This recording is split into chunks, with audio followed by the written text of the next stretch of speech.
No nosso estúdio de São Paulo está o professor de Relações Internacionais da Faculdade Rio Branco, Pedro Costa Júnior, com quem eu converso agora. Professor, muito obrigada pela sua participação aqui na edição das 6.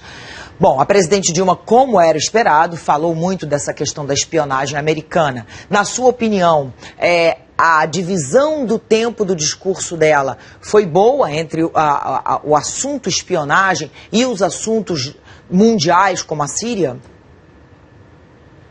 Boa tarde, Leiliane, boa tarde a todos os telespectadores. Bom, eu acho que foi uma divisão sem surpresas, né, na linha daquilo que já se encaminhava. Eu creio que o que se deve ressaltar, o que fica muito nítido nesse discurso dela, é realmente a firmeza que ela colocou as suas posições.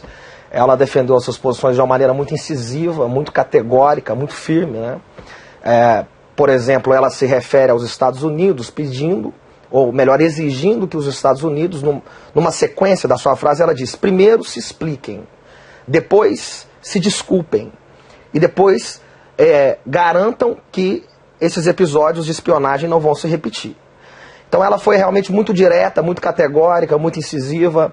A repercussão mundial ao discurso dela aponta nesse sentido também. Essa é uma impressão geral da comunidade internacional. Se você pegar, por exemplo, a repercussão do jornal inglês The Guardian, eles chegam a afirmar que desde que houve as denúncias de espionagem por parte do Snowden, nunca um chefe de Estado tinha se colocado de uma maneira tão incisiva combatendo esses episódios, né?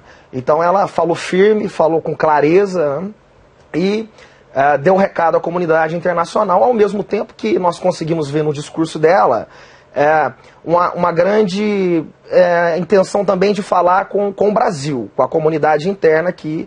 Então ela fala com a comunidade internacional, mas fica muito claro também ela se referindo à comunidade interna aqui, à nação, citando, por exemplo, as manifestações de julho, citando o seu compromisso com a estabilidade monetária, no combate à inflação.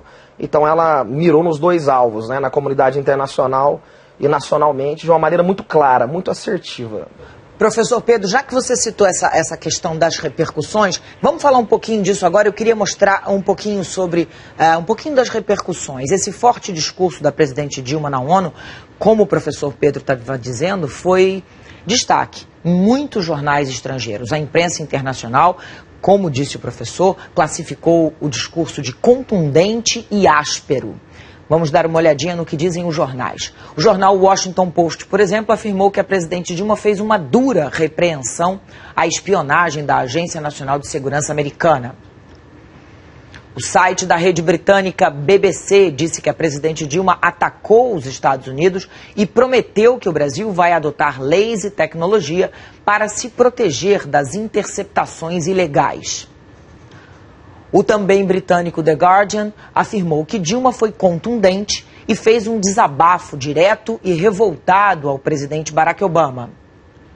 O jornal espanhol El País destacou que, embora Dilma não tenha se referido diretamente aos Estados Unidos em qualquer trecho do discurso, a presidente foi taxativa ao denunciar a espionagem como uma afronta ao direito internacional. Bom, vamos voltar então a falar um pouquinho mais sobre isso. Na sua opinião, então, esse tom duro da presidente Dilma é bem recebido, foi bem recebido na comunidade internacional?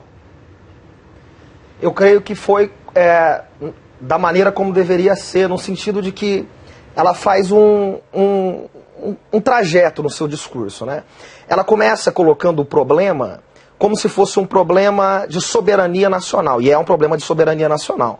Então ela fala de uma invasão à soberania nacional brasileira, coloca o problema no âmbito bilateral, Brasil e Estados Unidos, né, onde a soberania brasileira foi violada, sem que as justificativas norte-americanas fossem suficientes para explicar isso, né? Ela cita o Brasil há 160 anos, não entra em nenhuma guerra, é uma grande democracia, é um país pacífico, não tem nenhum envolvimento com terrorismo, está em um continente pacífico, cercado por vizinhos democráticos.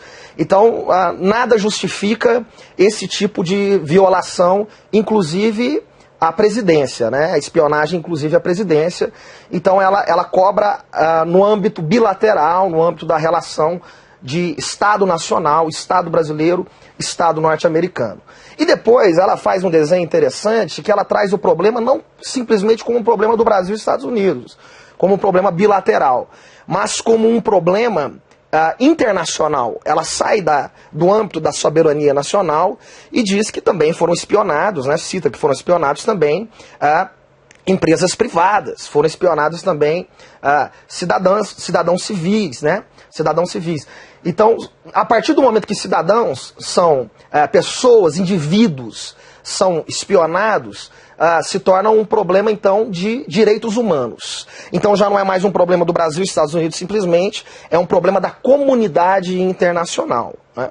E aí é interessante notar, porque os Estados Unidos, né, são muitas vezes os arautos dos direitos humanos no campo das relações internacionais, né?